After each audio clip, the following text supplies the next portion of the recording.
காமராஜரையே சூழ்ச்சி செய்து கீழே தள்ளிவிட்டவர்கள் விஜய்க்கும் அப்படித்தான செய்வார்கள் என சாமானியர்கள் கேள்வி.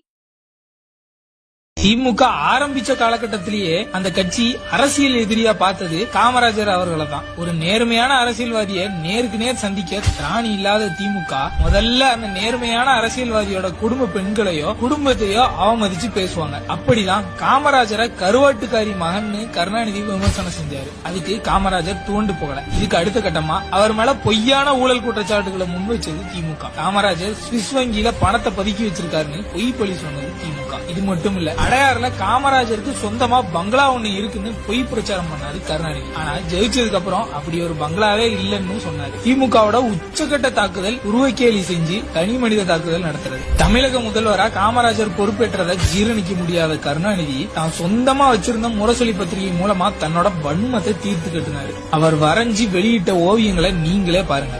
எருமை தோல்காரர், பனையேறி, அண்டங்காக்க இப்படியெல்லாம் பெருந்தலைவர் காமராஜரை தொடர்ந்து அவமதிச்சது திமுக தான். Download ShareChat.